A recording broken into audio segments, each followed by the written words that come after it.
August 13, 1863, Kansas City, Missouri. Bill Anderson was 23 years old when he knelt in the rubble of a collapsed building on Grand Avenue. His hands were bleeding, his fingernails were torn. He had been digging for hours. And then he found something. A piece of white fabric, stained with blood, covered in dust. But he recognized it immediately. It was Josephine's dress. The dress had an embroidery on it, something she had sewn herself with her own hands thread by thread. When Bill died 18 months later, that embroidery was still visible. But we'll get to that. What you need to understand first is this. Bill Anderson did not become Bloody Bill because he enjoyed killing. He became Bloody Bill because on this day, in this rubble, he pulled something from the wreckage that he would carry against his skin for the rest of his life, for 18 months. Through every raid, every battle, every scalping, every death, he never took it off. This is the story of why. The building on Grand Avenue was not supposed to collapse. That was not the plan. The Union Army had converted this three-story structure into an improvised prison for women and girls. Not enemy combatants, not spies, not soldiers, women, girls, sisters, mothers, daughters. Their crime was simple. They were related to Confederate guerrillas. The federal authorities in Kansas City had decided that the best way to control men like William Quantrill and his raiders was to imprison their families, hold them hostage, use them as leverage. It was a strategy born of desperation, and it would create the bloodiest guerrilla commander the Civil War ever produced. Among the women imprisoned in that building were three Anderson sisters: Mary Anderson, 18 years old, Martha Anderson, 16 years old, and Josephine Anderson, 14 years old. Josephine was the youngest. She was described by everyone who knew her as gentle, kind, hopeful despite everything, and she had an older brother who would have burned the world to protect her. His name was Bill. To understand what the dress meant, you have to understand what Josephine meant to Bill Anderson. Their family had been torn apart by the border war between Kansas and Missouri. Their father was killed.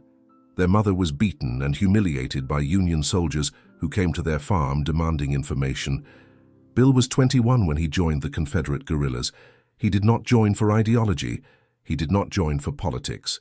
He did not join for the Confederacy. He joined because of what the Union had done to his family. And when he rode out with Quantrill's men, Josephine had cried. She was 12 years old then. "Promise me you'll come back," she had said. Bill had promised. The last time Bill saw Josephine alive was 3 weeks before the building collapsed. He had ridden secretly into Kansas City, disguised as a farmer, just to see her through the prison window. It was dangerous. If the Union soldiers had recognized him, they would have hanged him on the spot. But he had to see her. And when he did, Josephine had given him something. Something that he would carry next to the dress against his skin for the next 18 months.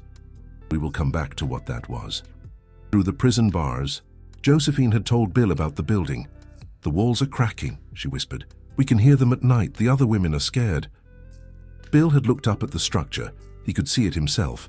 The foundation was uneven. The mortar was crumbling. "I'll get you out," he had said. "I promise, I'm coming back for you." Josephine had smiled at him.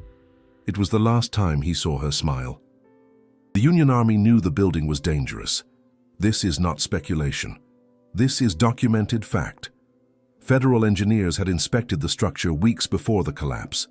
They had reported that the building was unstable, that the foundation was compromised, that the walls were cracking. They recommended immediate evacuation. The recommendation was ignored. The women stayed. General Thomas Ewing, the Union commander in Kansas City, was warned multiple times about the building's condition. Multiple officers reported the danger. Nothing was done. Some historians have suggested that the building was deliberately weakened, that Union soldiers removed supporting beams from the first floor, that the collapse was intentional. Whether this is true has never been definitively proven. What is proven is this: the Union Army knew the building was unsafe, and they kept the women there anyway. And on August 13, 1863, the building came down. The first crack was heard at 2:00 in the afternoon. The women in the upper floors felt the building shift. Then there was a sound. Survivors described it differently. Some said it was like thunder. Some said it was like the earth splitting open. Some said it was the sound of God abandoning them. The building did not collapse all at once. It came down in stages. First, the center gave way. The women on the second and third floors dropped into the first floor, along with tons of brick and timber. Then the walls followed, then the roof. The entire collapse took approximately 30 seconds. In those 30 seconds, women screamed, women prayed, women called out names. Josephine Anderson called out for Bill. Survivors would later testify to this. In the darkness, in the dust, in the chaos of falling brick and splintering wood, a 14-year-old girl called out for her brother. "Bill, Bill!" She did not die instantly. This is something that Bill would learn later. Something that would haunt him for the rest of his short life. Josephine was trapped in the rubble. Her body was crushed beneath tons of debris, but she did not die right away. She lived for approximately 6 minutes. 6 minutes in the darkness. 6 minutes in pain that we cannot imagine. 6 minutes calling for a brother who was not there. When the dust settled, Kansas City was silent. Then the screaming started. Residents rushed to the site. They began digging with their bare hands. Soldiers arrived. They pulled women from the rubble, some alive, some dead. The Anderson sisters were found together. Mary Anderson was pulled out alive. She was severely injured. Her back was broken. She would be partially paralyzed for the rest of her life. Martha Anderson was pulled out alive. She was hurt, but she would recover. Josephine Anderson was dead. She was 14 years old. Bill Anderson was not in Kansas City when the building collapsed. He was 50 miles away with Quantrill's men planning a raid. A messenger reached the camp that evening. He brought news that Bill's sisters had been imprisoned. Then he brought news of the collapse. Bill did not say anything. He did not cry. He did not rage. He did not speak. He simply stood up, walked to his horse, and rode. He rode through the night. He rode through Union territory, alone, with no backup, no support. He rode knowing that if he was caught, he would be killed. He did not care. When Bill Anderson arrived at the rubble on Grand Avenue, the sun was rising. The official rescue effort was still ongoing. Union soldiers were supposedly searching for survivors. But Bill knew that the only survivors had already been found. He also knew that the bodies had not yet been officially removed. So Bill Anderson did something that was either incredibly brave or incredibly insane. He walked directly into the rubble, in broad daylight, with Union soldiers all around him, and he started digging. No one stopped him. Later, witnesses would say that something about Bill Anderson in that moment made people step back. Something in his eyes, something in the way he moved, something that suggested this was a man who had already died inside and had nothing left to lose. He dug with his bare hands. He moved bricks that should have been too heavy for one man to move. He did not speak. He did not ask for help. He did not acknowledge anyone around him. He just dug. And after 3 hours, he found Josephine. Her body was broken. Her face was covered in dust and blood. Her arms were positioned as if she had been trying to protect herself from the falling debris.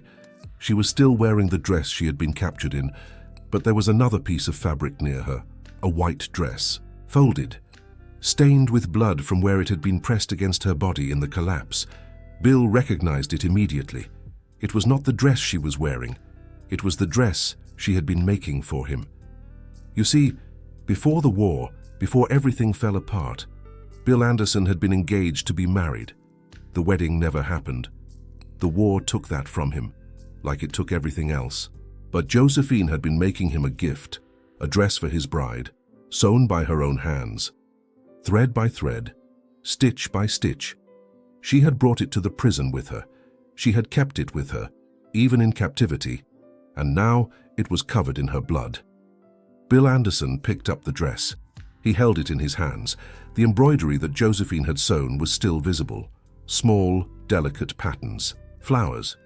A message in tiny stitches that read, "For Bill." He stood there in the rubble holding that dress for what witnesses described as a very long time. Then he did something that no one expected.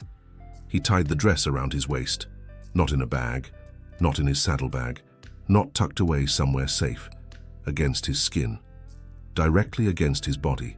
He would wear it like this for 18 months. He would never take it off. A young Union soldier saw Bill Anderson in the rubble that morning. This soldier would survive the war. He would survive Centralia. He would be one of the few men who encountered bloody Bill Anderson and lived to tell about it. And years later, he would give testimony about what he saw that day. "There was a man in the rubble," he said. "I did not know who he was at the time. He was digging. He found something, a body, a girl, young." The soldier paused. He pulled something from near her, some kind of fabric. He held it to his chest. Then he tied it around himself under his shirt. The soldier was asked why he did not stop this man, why he did not question him.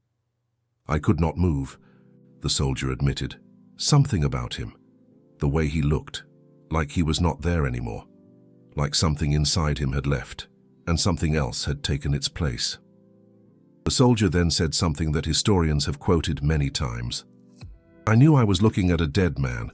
He was breathing, he was standing, but he was dead. And I knew that whoever he had been before that moment was gone forever." That soldier was right. The man who walked into that rubble was Bill Anderson. The man who walked out was someone else. The man who walked out would become known as Bloody Bill.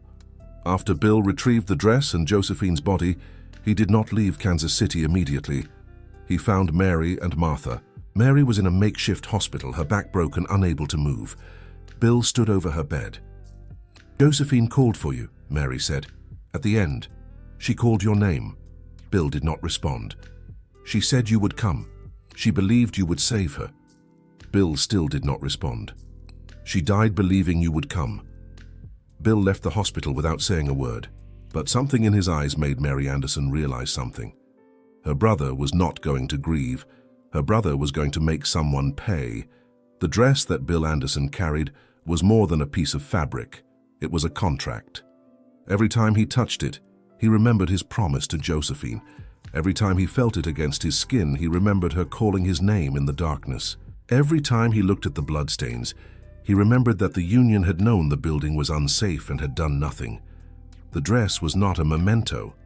The dress was a reason to keep fighting, a reason to keep killing, a reason to become something that would terrify even his own allies. 8 days after the building collapsed, Bill Anderson rode with Quantrill's men into Lawrence, Kansas. The Lawrence Massacre. 150 men and boys were killed. The town was burned to the ground, and Bill Anderson was at the front of the charge, the dress of his dead sister tied against his body, her blood dried into the fabric, her embroidery pressed against his heart. He was not done. He was just beginning. In the months that followed, Bill Anderson separated from Quantrill. He formed his own band of guerrillas, and he began a campaign of terror that would make him the most feared man in Missouri. But here is what most people do not know about Bloody Bill Anderson. He did not kill randomly. He did not kill civilians. He did not kill women or children. He killed Union soldiers, Union sympathizers, men who had supported the imprisonment of women, men who had been part of the system that killed his sister. And before each battle, before each raid, his men saw him do something strange. He would go off alone. He would untie the dress from his waist. He would hold it in his hands, and he would talk to it. His men did not know what he said. They could not hear the words, but they could see his lips moving. They could see him nodding, as if responding to something, and then he would tie the dress back around his waist, mount his horse, and lead them into battle. One of his lieutenants was once asked about this. "Does Anderson talk to himself before battles?" The lieutenant thought about this for a long moment. "No," he finally said. "He talks to his sister." In the prison, before she died, Josephine Anderson wrote a letter. Bill received this letter 3 days after the collapse. It had been smuggled out by one of the guards who felt sorry for the women. The letter was short. Josephine was not educated. Her spelling was imperfect. Her handwriting was the handwriting of a child. But what she wrote in that letter would haunt Bill Anderson until his death. She wrote about the conditions in the prison. She wrote about the fear. She wrote about hearing the walls crack at night. But mostly she wrote about Bill. "I know you will come for me," she wrote. "I know you will save me. You promised. You always keep your promises." And then, at the end, "They are beating Mama again. The soldiers came back. She will not tell them where you are. She never tells them anything. but they keep hurting her.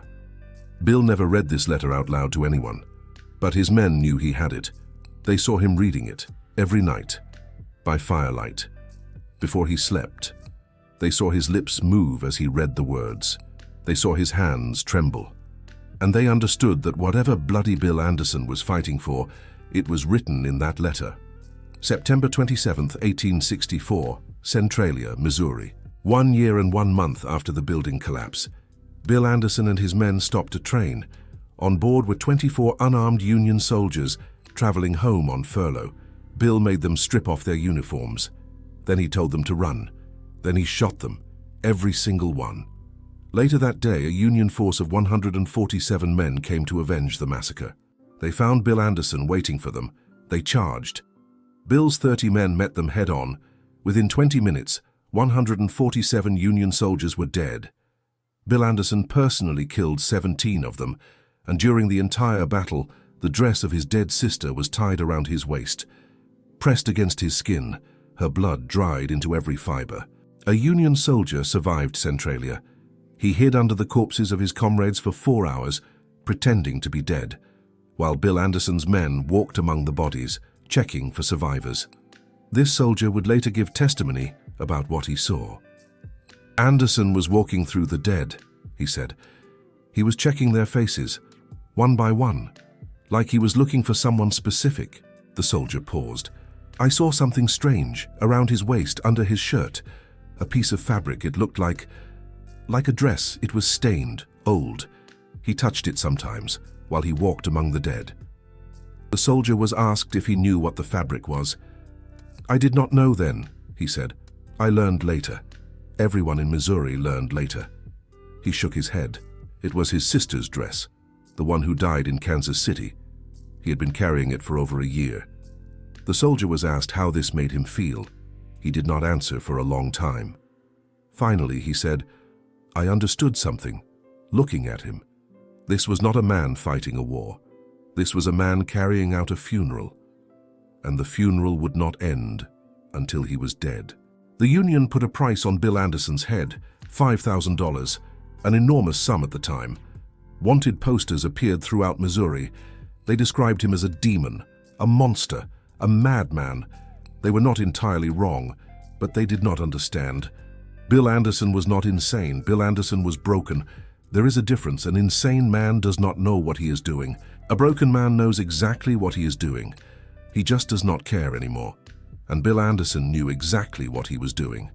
He was making sure that no one forgot what happened to Josephine.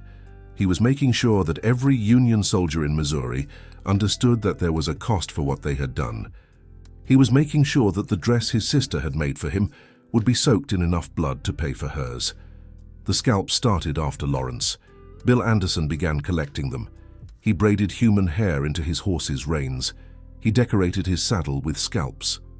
By the time he died, there were 53 scalps on his saddle, 53 men. He kept count. But here is something that most people do not know. Bill Anderson never scalped a man without first showing him the dress. He would pull it from under his shirt. He would hold it up. Do you know what this is? He would ask. Most men did not answer. They were too scared. They were about to die. This is my sister's blood, Bill would say. She was 14 years old. The Union killed her. Then he would lean close. How old was she? If the man answered, Bill sometimes showed mercy, a quick death, a bullet. If the man did not answer or answered wrong, the scalping came first. His men found this ritual disturbing. But no one questioned Bloody Bill Anderson. No one dared. October 26, 1864, 18 months after the building collapse, Bill Anderson was leading a raid near Albany, Missouri, when his scouts reported a Union ambush ahead. 150 soldiers were waiting in a ravine, hidden in the trees. Bill had 30 men. The math was simple. The logical choice was to retreat, to find another route, to avoid the trap.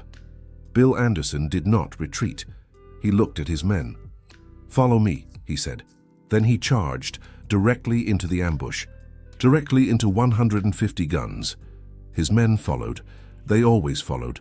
The first bullet hit Bill Anderson in the back of the head. The second hit him in the chest. The third hit him in the chest again.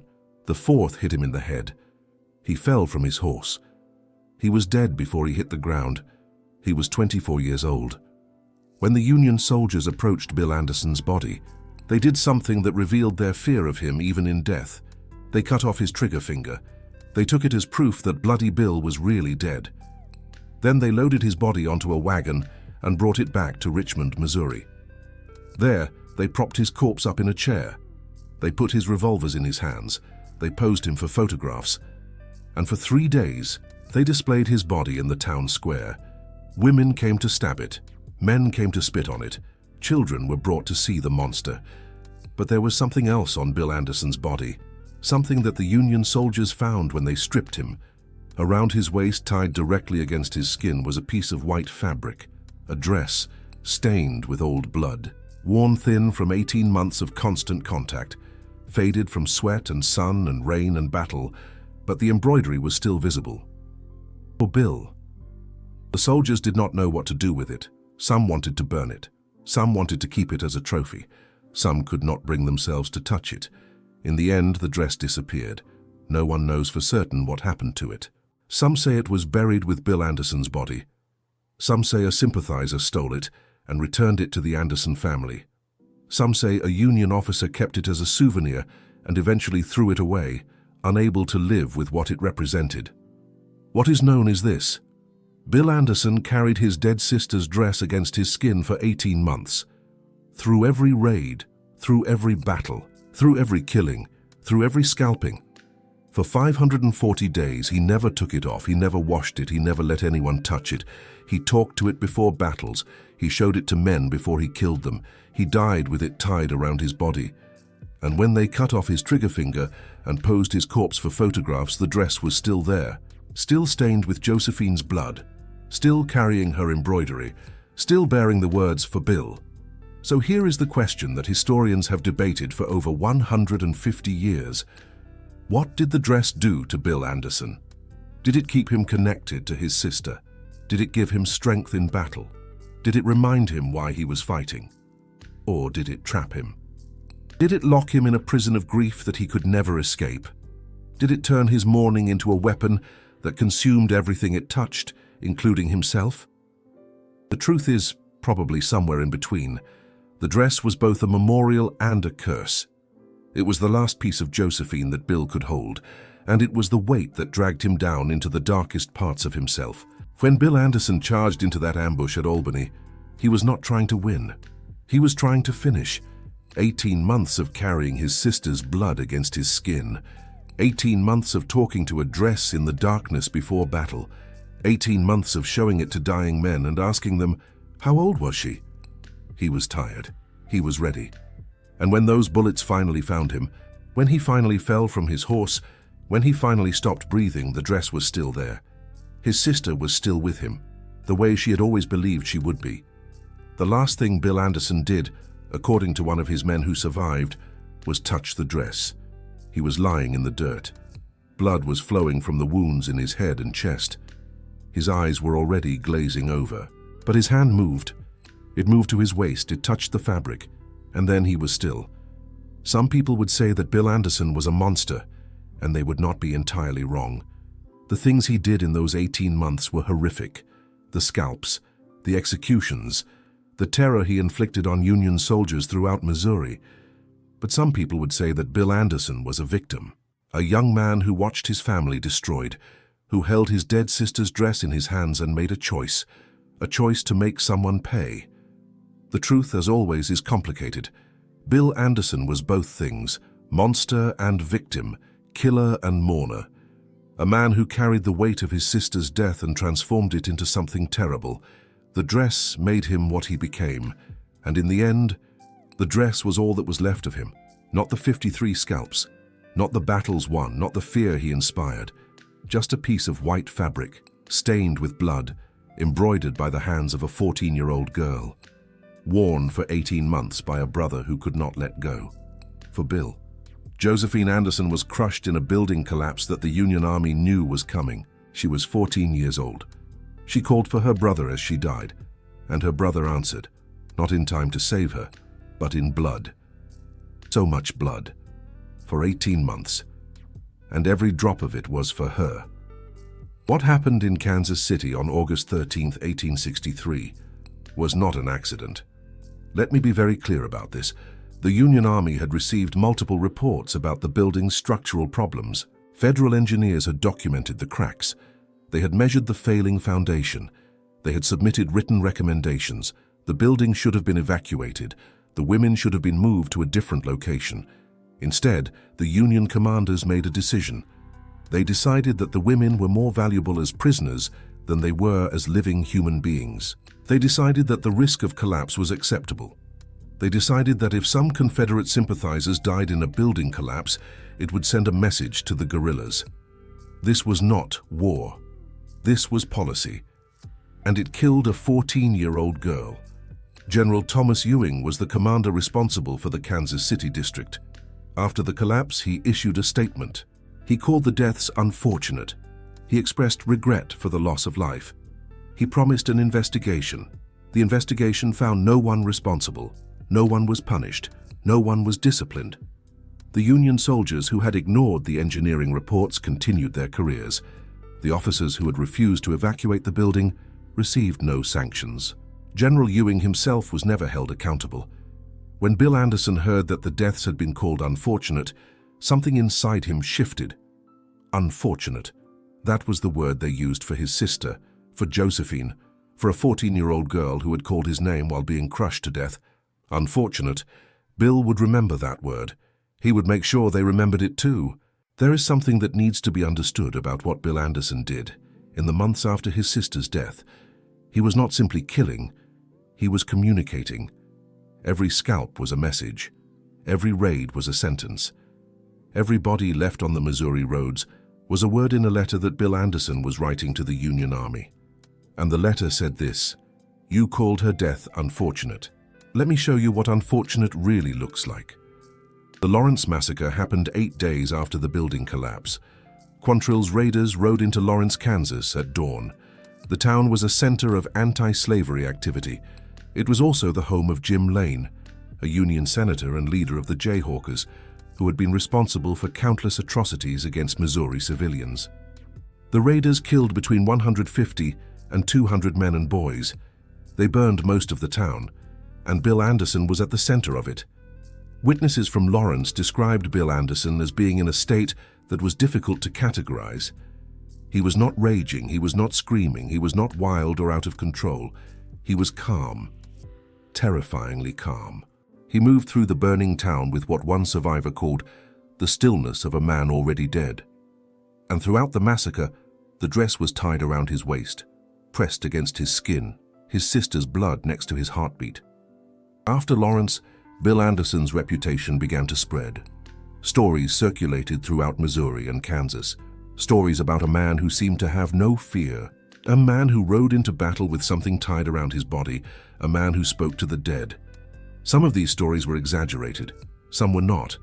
What was true was this: Bill Anderson had found a purpose. And that purpose was revenge.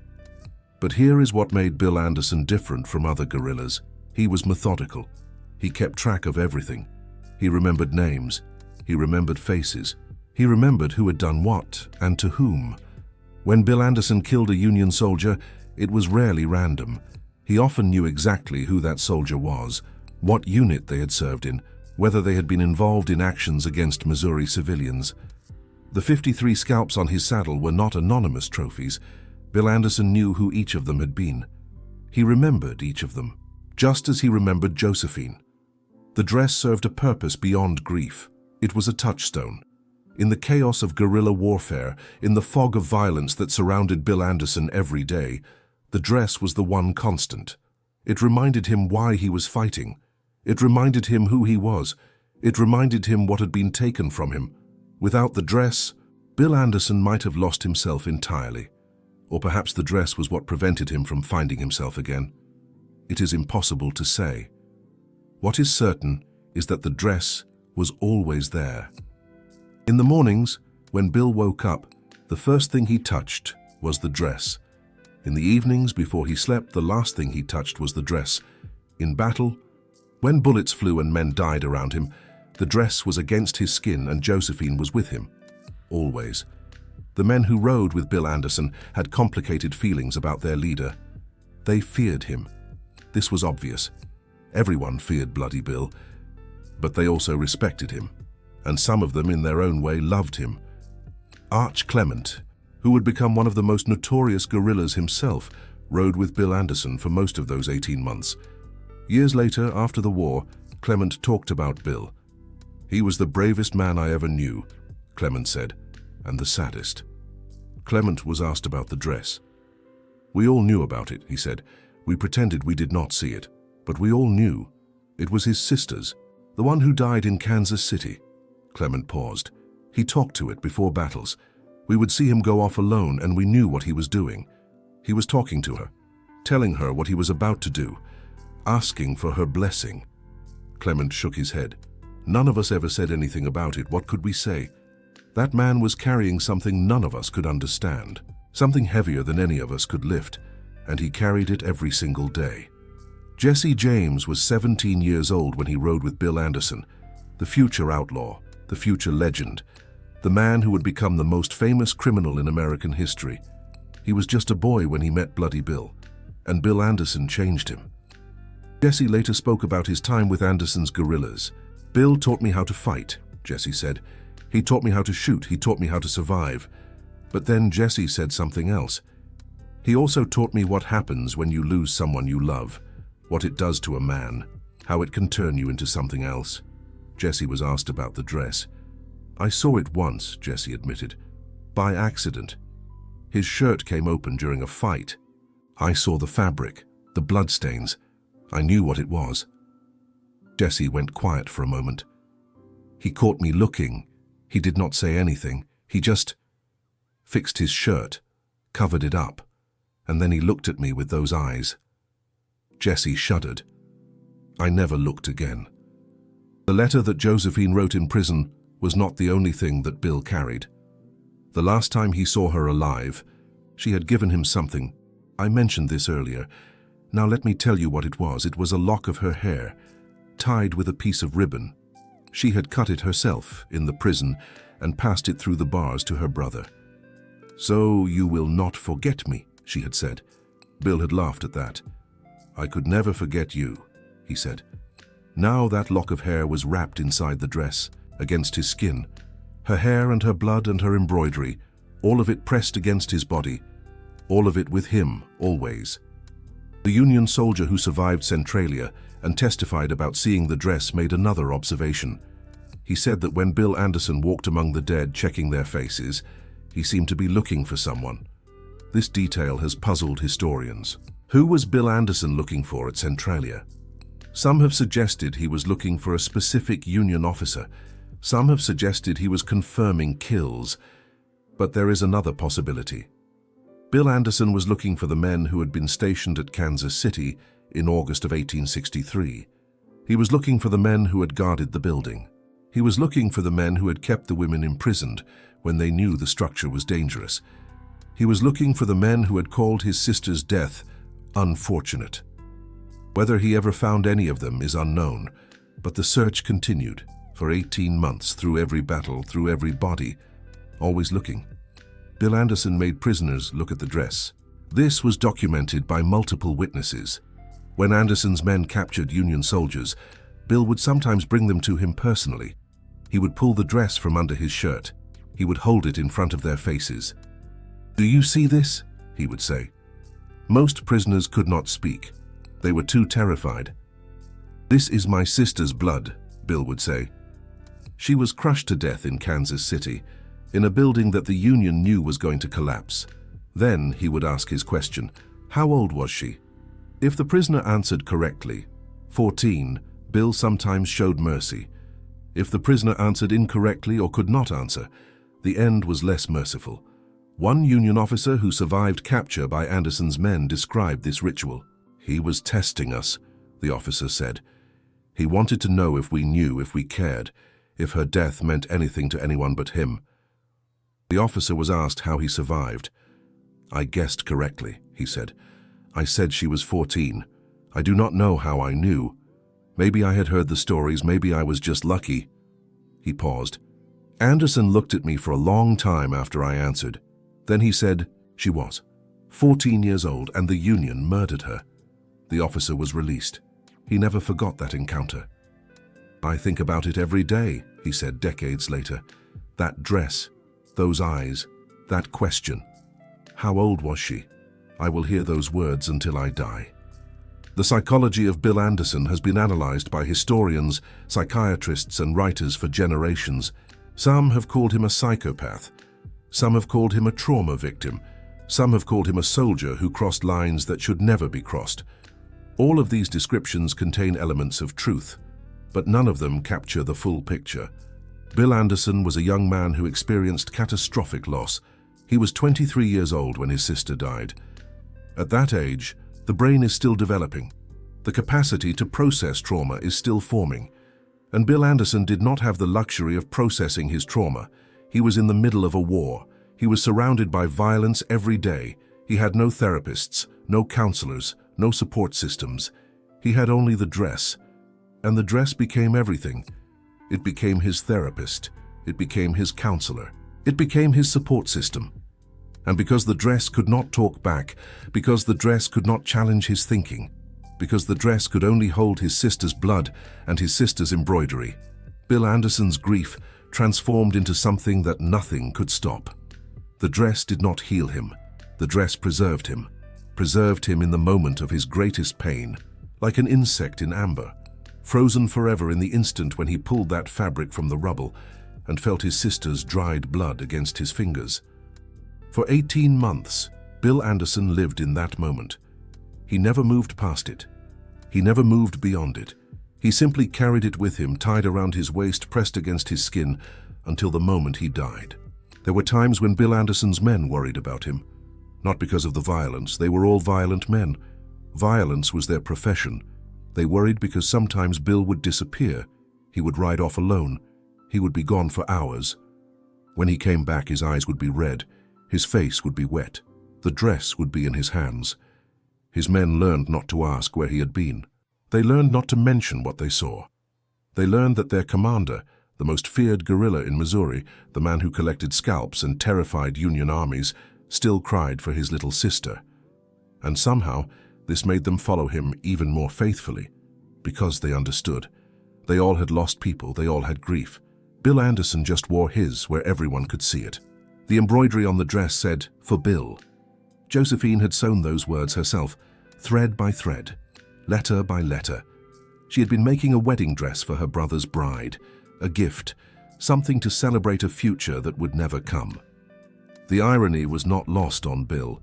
The dress that was supposed to represent a beginning, a wedding, a new life, a future, had become a symbol of ending, of death, of grief that would not heal. Every time Bill looked at those words, "For Bill," he saw his sister's hands sewing them. He saw her face, concentrated on the work. He saw her hope. And then he saw the building collapse. And he heard her voice in the darkness. And he felt the weight of everything he could not save. For Bill. The words haunted him. They gave him purpose. They destroyed him. In the final months of his life, Bill Anderson became even more reckless. His raids grew bolder. His attacks grew more dangerous. He seemed to be actively seeking death. His men noticed. Arch Clement noticed. Jesse James noticed. But none of them said anything. What could they say? Bill Anderson had been dying since August 13, 1863. The bullets at Albany just finished what the building collapse had started. On the morning of October 26, 1864, Bill Anderson knew there was an ambush ahead. His scouts had seen the Union soldiers, 150 men, hidden in a ravine, waiting. Bill had 30 men. The smart thing to do was retreat, find another way, live to fight another day. Bill Anderson did not retreat. "Follow me," he said, and he charged. His men followed. They always followed. What happened next took less than 5 minutes. Bill Anderson rode directly into the Union line. His revolvers were blazing. His horse was at full gallop. The dress was tied around his waist. The first bullet hit him in the back of the head. He did not fall. He kept riding. The second bullet hit him in the chest. He did not fall. He kept riding. The third bullet hit him in the chest. He did not fall. He kept riding. The fourth bullet hit him in the head. He fell. By the time his body hit the ground, his men had broken through the Union line. They won the battle, but their leader was dead. Bill Anderson had ridden directly into the guns. He had not dodged. He had not weaved. He had not tried to avoid the bullets. He had charged straight in, and the bullets had found him. When his men reached his body, the first thing they checked was the dress. It was still there, tied around his waist, soaked now with his blood, as well as Josephine's. The embroidery was still visible. For Bill, one of his men started to untie it, to take it, to preserve it, to save it. But something stopped him. Maybe it was the look on Bill's face. Maybe it was the way his hand was still touching the fabric. Maybe it was the understanding that this dress belonged to Bill Anderson, and to take it would be to separate him from his sister. The dress stayed. When the Union soldiers came and took Bill's body, the dress went with him. To Richmond, to the photographs, to the 3 days of public display. And then, it disappeared. The mystery of what happened to the dress has never been solved. Some accounts say it was burned by Union soldiers who wanted to destroy everything associated with Bloody Bill. Some accounts say it was stolen by a Southern sympathizer who wanted to preserve it as a relic. Some accounts say it was buried with Bill Anderson when his body was finally interred.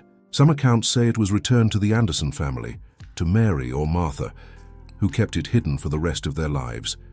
The truth is unknown. What is known is that for 18 months, that dress existed. It traveled hundreds of miles. It witnessed dozens of battles. It was soaked in the blood of Bill Anderson and the blood of his enemies. It heard his whispered conversations before battle. It felt his tears when he cried alone in the Missouri wilderness.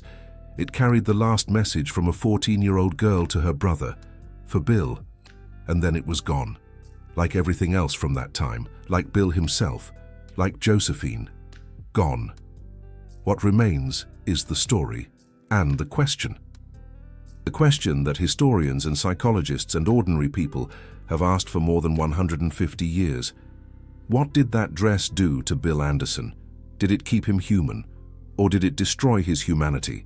Did it give him the strength to keep fighting? Or did it trap him in a prison of grief that he could never escape? The answer, I think, is yes, to all of it. The dress was both things. It was a memorial and a curse. It was love and it was rage. It was connection and it was isolation.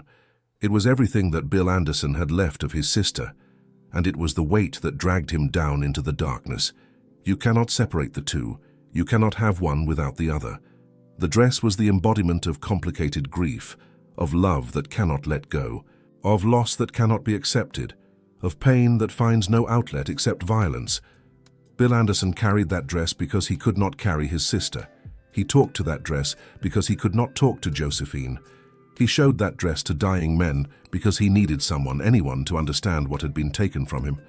For Bill, those two words explained everything, and they explained nothing.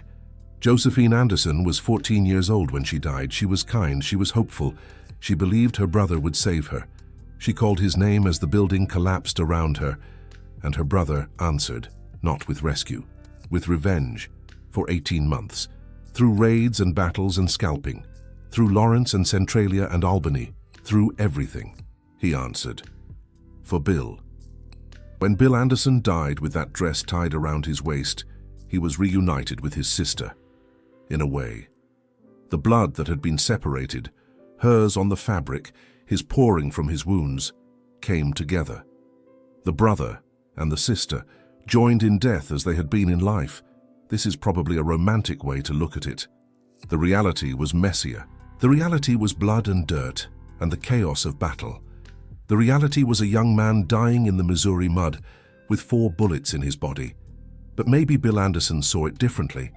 Maybe, in those final moments, as his hand reached for the dress, as his fingers touched the embroidery, maybe he saw Josephine, maybe he heard her voice. Maybe she said, "You came, like you promised. You came." We will never know. All we know is what we can see.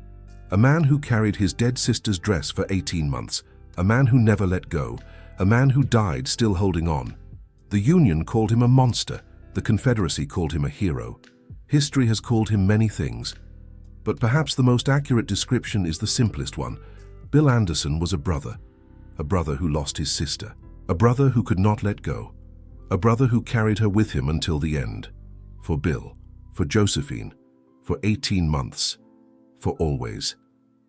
There is a detail about the building collapse that I have not mentioned yet, a detail that makes the tragedy even more devastating.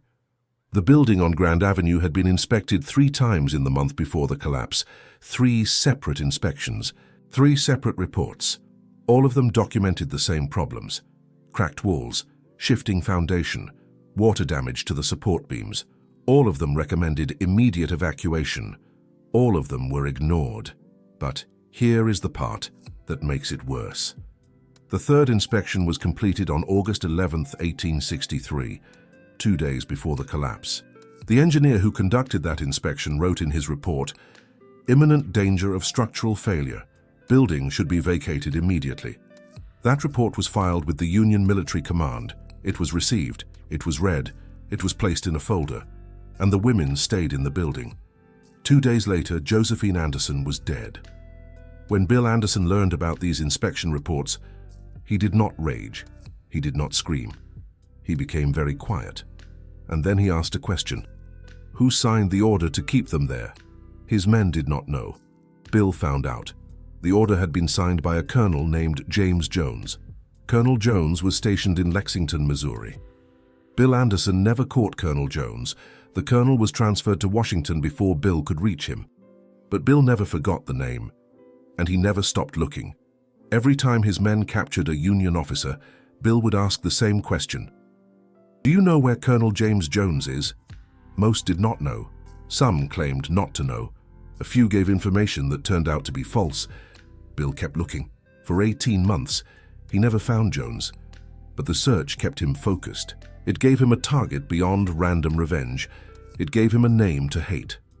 Mary Anderson, Bill's surviving sister, lived until 1927.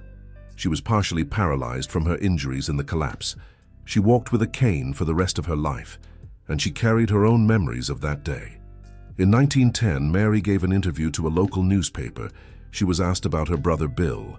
"He was not always like that," she said. "Before Josephine died, he was different. He laughed, he made jokes, he had plans for the future." She paused. "After the building fell, after we lost Josephine, it was like someone blew out a candle inside him. The light was gone, there was only darkness left." Mary was asked about the dress.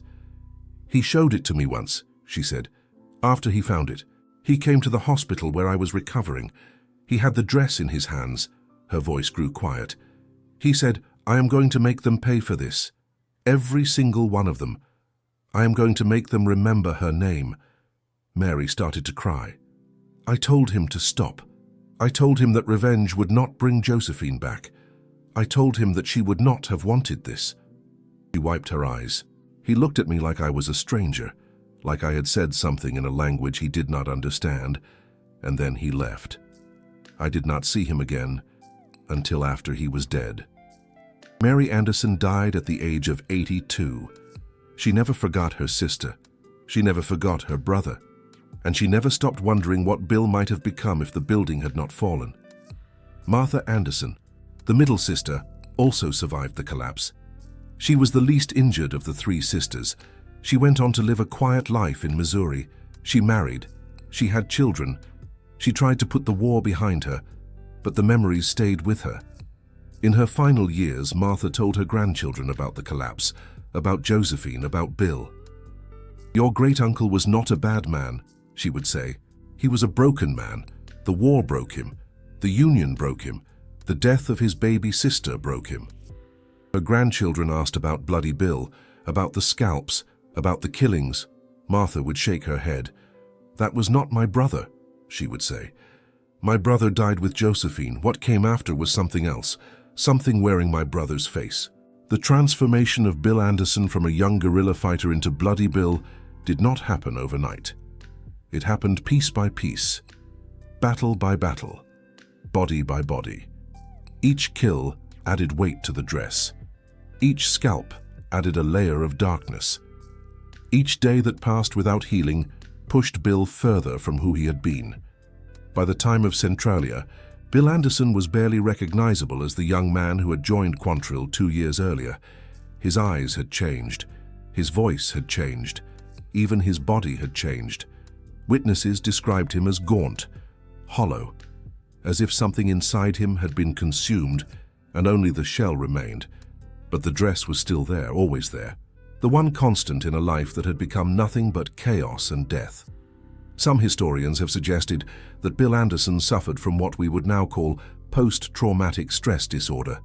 The symptoms fit: hypervigilance, flashbacks, emotional numbing, difficulty connecting with others, reckless behavior, a fixation on the traumatic event. All of these describe Bill Anderson in the months after the building collapse. But in 1863, there was no diagnosis for this. There was no treatment. There was no understanding. There was only a young man carrying his dead sister's dress, riding through Missouri with blood on his hands and nothing in his heart but grief and rage. The Civil War created thousands of bloody Bills. Men who were broken by violence. Men who were transformed by loss. Men who became something other than human because the world they lived in had become something other than human. Bill Anderson was not unique. He was just more visible, more famous, more feared. The dress made him memorable. The scalps made him legendary. But the pain that drove him was the same pain that drove countless others, north and south, blue and gray. Men who lost brothers, fathers, sons, sisters. Men who carried their grief in different ways. Some drank, some prayed, some went silent. Bill Anderson collected scalps and talked to a bloody dress. Different methods, same disease. The legacy of Bill Anderson is complicated. To some, he is a hero, a man who stood up against federal oppression, a man who avenged his family, a symbol of Southern resistance. To others, he is a monster, a war criminal, a murderer who should be remembered only with shame. The truth, as always, resists simple categories. Bill Anderson was a product of his time, a product of a brutal war that offered no mercy and expected none. A product of policies that imprisoned women and girls to control their male relatives, a product of negligence that collapsed a building on innocent people. Does this excuse what he did? No. The scalping, the executions, the terror. These cannot be excused. But perhaps they can be understood, not forgiven, not celebrated, but understood. As the actions of a broken man in a broken time, as the consequences of decisions made by people who thought they could wage war without consequences, as the price of calling a 14-year-old girl's death unfortunate. The dress was the key to understanding Bill Anderson. Without it, he is just another guerrilla, just another killer, just another name in the history books. With it, he becomes something more complex, a man grieving, a man remembering, a man who could not let go. The dress humanizes him, and it makes his actions even more horrifying. Because this was not random violence. This was love transformed into something terrible. This was grief with nowhere to go but outward. This was a brother who missed his sister so much that he wore her blood against his skin for 18 months. For Bill. Those two words carry the weight of everything. The love, the loss, the rage, the despair. 2 words, sown by a 14-year-old girl, carried by her brother into battle after battle after battle.